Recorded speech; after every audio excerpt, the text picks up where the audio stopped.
Hi, and welcome back to the Fall 2023 Gather Bible Study Series on Holy Places. I'm Meghan Johnston Aelabouni, and it is a joy to have you with us for this fall study. Last month, we looked at home as a sacred space and a holy place, and we thought about the ways in which we find home in identity, belonging, community, how complicated home can be,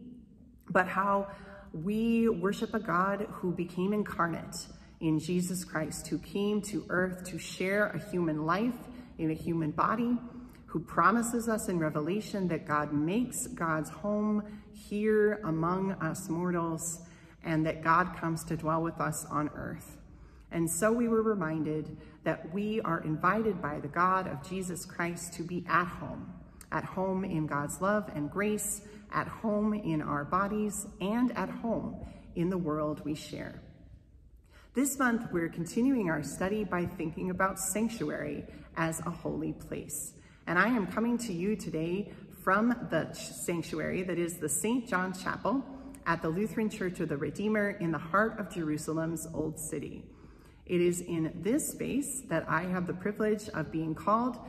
to preach and lead worship for the English language congregation alongside my co-pastor, Pastor Sally Azar. Pastor Sally is a pastor in the local church, the Evangelical Lutheran Church in Jordan and the Holy Land, and in fact, she is the first Palestinian Lutheran woman to be ordained and serve as a pastor in the ELCJHL, in the Holy Land, and in the entire Middle East. So it is an incredible privilege to be called to accompany and serve with Pastor Sally in this congregation. We welcome here at Redeemer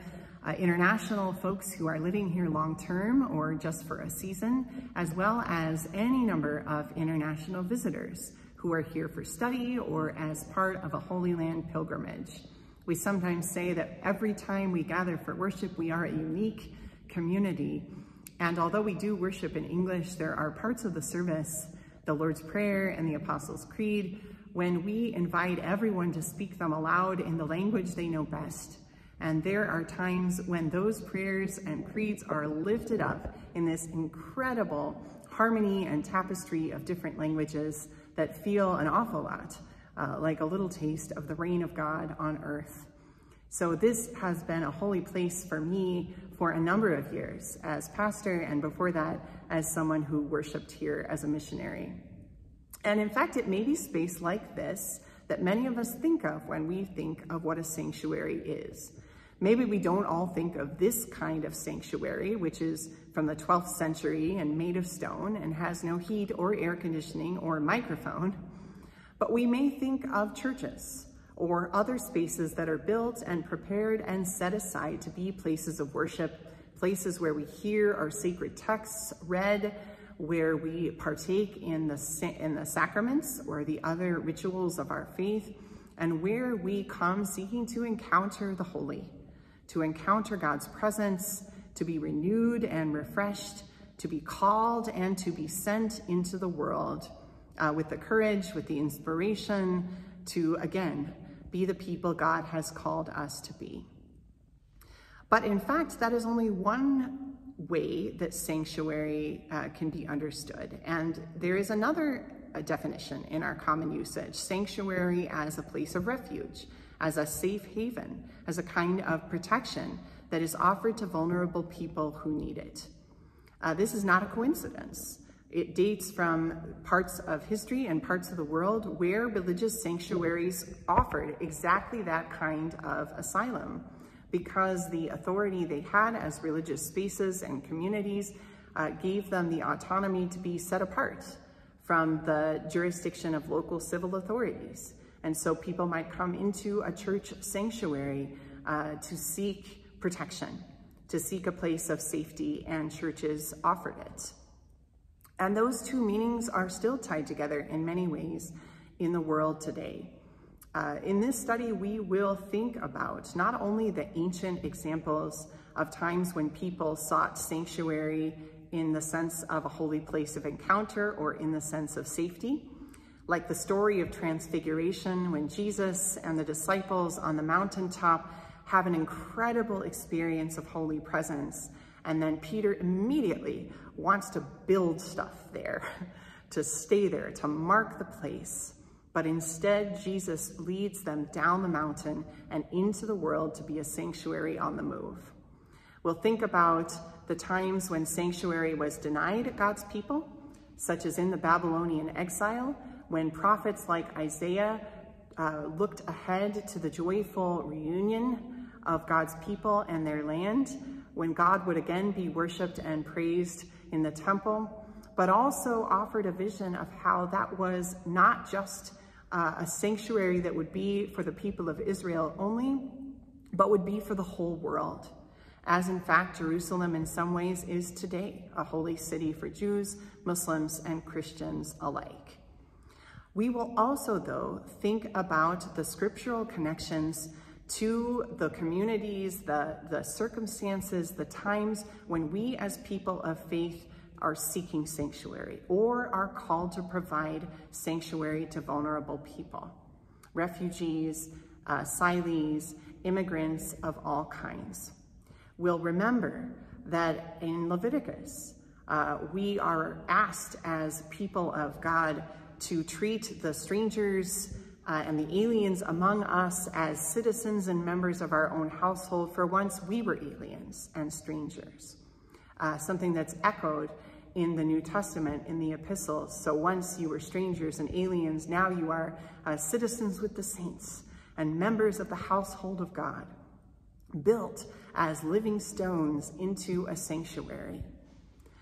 So in the end, in this Bible study, we will think about sanctuaries not just as places made of stone, like the one behind me, but as something we ourselves are built into as members of the body of Christ,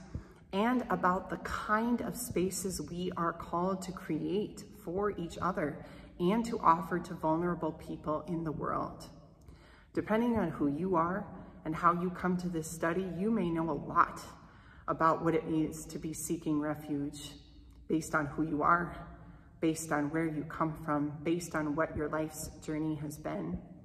Or you may be someone who doesn't have any personal experience of that kind, but who has wrestled and grappled with what it means to offer sanctuary to someone else, as an individual, as part of a congregation or faith community, or as part of a community, a state, or as an American. We will be looking at these questions from a biblical perspective and through a theological lens, to remember that sanctuary is something that is promised to all people by the God who loves us, by the God who wants for us to be in safety, to be safe in God's love, but also safe in our bodies in the world.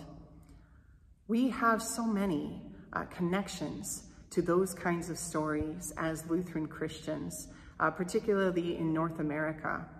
Though we are a predominantly white, predominantly European descent church, this also means that most of us, except for perhaps our indigenous members, can trace part of our own history to being from somewhere else. Having ancestors who maybe came to this continent, to North America, seeking some kind of sanctuary and a new start, or for our members who are African descent, being forcibly brought here and enslaved, and then seeking lives in freedom. As a church made up of communities who know what it is to need sanctuary or to offer it, we see this legacy in many of our ministries. Where you are in the US, likely somewhere near you, there is a Lutheran Social Services chapter or a chapter of Lutheran Immigration and Refugee Services, groups that came out of the church who still seek today to help people of all faiths, of all backgrounds and histories, find sanctuary and find abundant life in the United States. And so there is a lot for us to ponder, a lot for us to discuss, a lot for us to reflect on as we join in this month's Bible study. Thank you for your open heart, for your open mind, and thanks most of all to the God of Jesus Christ, who makes us into the living stones of the sanctuary where God's own presence is and where Jesus' own love flows through us and into the world. Enjoy the study.